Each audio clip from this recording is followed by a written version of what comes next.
Olá, meu nome é Sérgio, sou dirigente espiritual do terreiro de Umbanda Paz Jobim de Minas, na cidade de Guabiruba, Santa Catarina. E o tema do nosso vídeo de hoje é a história verdadeira de Maria Padilha, ou Maria de Padilha. Antes de começar, quero convidar você que ainda não é inscrito aqui no canal, se inscreva.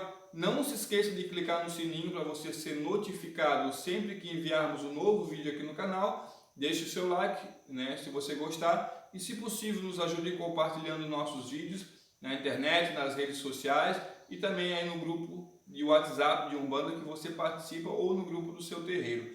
Lembrando que você pode usar aqui embaixo os comentários para deixar sua dúvida, sua pergunta e também a sua crítica construtiva ou a sua sugestão para o próximo vídeo. Vamos lá então ao nosso vídeo de hoje. É importante frisar antes de começar, gente, que a história que eu vou contar aqui, ela é verídica, ela realmente existiu, aconteceu de fato. Inclusive você pode pesquisar na internet, que você vai ver lá na internet que essa história é verdadeira. E essa é a história da Maria Padilha original, aquela que deu origem a esta grande falange de pombogira chamada Maria Padilha. Tá? Então, vale ressaltar também que essa história ela é verídica, porém a personagem, a dona verdadeira Maria de Padilha, ela não baixa. Então essa história que eu vou contar, além dela ser real e verdadeira, ela realmente aconteceu, ela não é a história de nenhuma Maria Padilha que incorpora na Umbanda, e sim da legítima, aquela mulher que foi uma rainha, que hoje ela é mentora daqueles espíritos que se apresentam como Maria Padilha, como falangeiras da falange de Maria Padilha, seja das almas, seja do cruzeiro, enfim, certo? Então é um espírito que não baixa. A função dela essa é a grande mentora, a grande matriarca dessa falange, certo? Então vamos lá. A Maria de Padilha, ela foi uma rainha, de fato, tá? Porém, antes de ela ser rainha, ela foi uma cortesã, E ela foi amante de Dom Pedro I de Castela, na Espanha. Não tem nada a ver com Dom Pedro do Brasil, de Portugal, tá? Então ela foi amante de Dom Pedro I de Castela. Como é que ela conheceu Dom Pedro? Ela era dama de companhia de Dona Maria, que era mãe de Dom Pedro I de Castela, certo? E os dois se apaixonaram e viraram amantes, Só que Dom Pedro I de Castela já estava noivo e pretendido, para Branca de Bourbon, que era uma princesa francesa, porque naquela época os reinos, o casamento era mais uma convenção, então era uma forma de aproximar os dois reinos. Então por isso, para unir força com o reino da França, Dom Pedro I de Castela estava prometido para Branca de Bourbon, E devido a essa promessa, na época o casamento era mais um contrato do que o amor de fato, ele casou com Branca de Bourbon, só que 3 dias após eles se separaram porque Dom Pedro I de Castela, Espanha, Portugal e França tiveram divergências e entraram em conflito, E ele se separou de Dona Branca de Bourbon, certo? E ele casou às escondidas com Dona Maria de Padilha na cidade de Olmedo e construiu para ela um palácio e ela passou a viver como uma verdadeira rainha, E ela influenciava muito nas decisões dele, enquanto rei da Espanha, certo?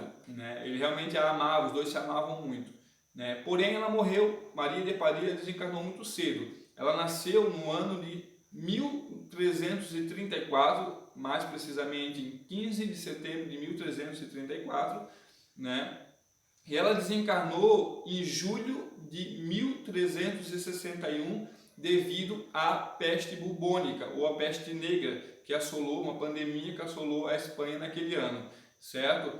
E depois que ele perdeu a sua amada Maria de Padilha, o que aconteceu? Ele se tornou um rei muito cruel, muito amargo, tanto que ele ficou conhecido como Dom Pedro I de Castela, o Cruel, certo? E em uma reunião que teve, um ano depois da morte de Maria de Padilha, ele assumiu e ele falou que a única e verdadeira mulher dele foi Dona Maria de Padilha, não Branca de Bourbon. e devido a todos o casamento até inclusive, se eu não me engano, foi cancelado devido ao problema que teve entre Espanha e França, né? E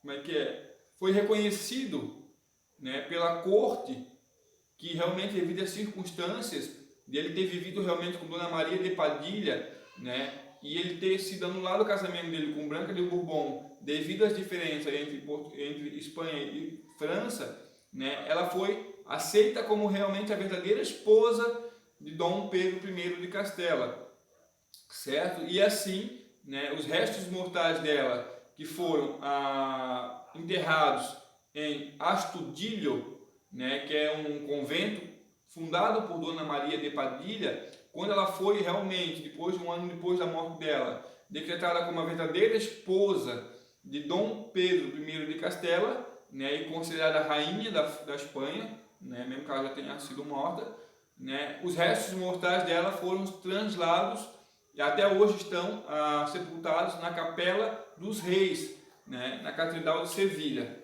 certo? Né, até mesmo a Igreja Católica reconheceu o casamento de Dom Pedro I de Castela com Dona Maria de Padilha e anulou o casamento de Dom Pedro I de Castela e Branca de Bourbon, né, devido ao problema, né, que deu entre os dois países, né? O arcebispo de Toledo foi a pessoa que autenticou, aceitou realmente Dona Maria de Padilha como a verdadeira rainha e esposa de Dom Pedro I de Castela, certo? Então, gente, Dom Pedro I de Castela e Dona Maria de Padilha tiveram 4 filhos: Beatriz, Constança, Isabel e Afonso, certo? E todos eles, Dom Pedro I de Castela fez questão de reconhecer, certo? Como todos como os filhos legítimos.